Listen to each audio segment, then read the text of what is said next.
Hello friends, हमारी जो आज की कहानी है उसका नाम है दया का फल। चयन को बचपन से ही पशु पक्षियों से बहुत प्यार था।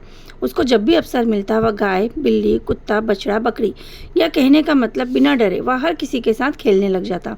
आज तक उसको किसी ने काटा नहीं और ना ही किसी ने चोट पहुंचाई, इसलिए वह निडरता के साथ उन सब के बीच खेलता रहता। उसके घर में एक गाय थी जिसका बछड़ा उसको बहुत अच्छा लगता था। वह उससे इतना प्यार करता था कि माँ से नजरें बचाकर यह अपना दूध का कटोरा भी बछड़े को पिला देता था। उसको जब जब भी ऐसा अवसर मिलता वह भूखा रहकर भी अपना दूध बछड़े को पिला देता था। उसकी माँ को कभी उसकी भनक नहीं लगने देता।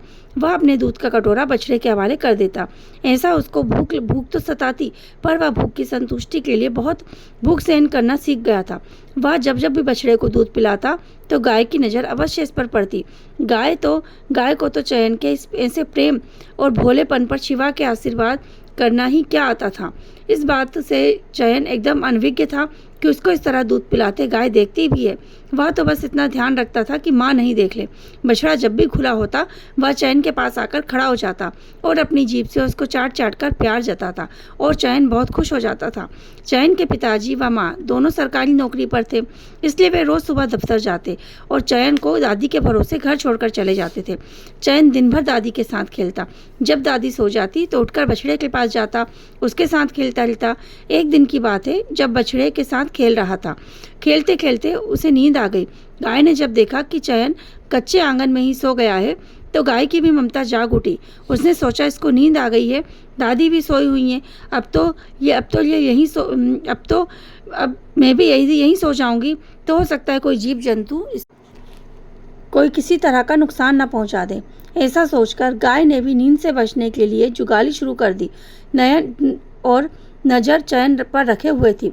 संयोग बस उसी समय एक विषधर घर के अंदर आ गया। इधर उधर रेंगते हुए सीधा चयन की तरफ बढ़ने लगा। चयन तो इन बातों से बिल्कुल अनजान गहरी नींद में सोया हुआ था। गाय ने जोर जोर से रंभाना शुरू कर दिया। अंदर सोई दादी भी नहीं जागी और चयन भी नहीं जागा।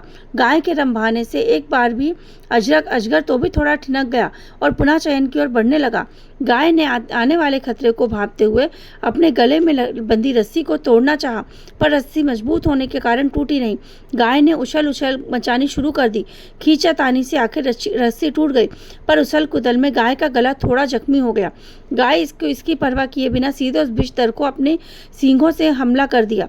विषधर भी मजबूत था, अपने हाथ आते भोजन को कैसे छोड़ सकता था। गाय ने तो जैसे ठान ही लिया था कि इसका अंत करना ही है। काफी देर दोनों में जंग चलती रही। आखिर विषधर को हारना ही पड़ा। तब तक चैन जाग गया और सामने मरा विषधर देखकर चिल्लाने ही वाला था कि गाय ने मुझे बचाने के लिए इसको परलोक पहुंचाया है और स्वयं भी अपना गला जख्मी करवा लिया। इतना समझते ही चयन गौ माता को सहलाने लग गया। गाय ने भी चयन उनकी पशु प्रेम की भावना को मानो यह कहते हुए सहलाना शुरू कर दिया।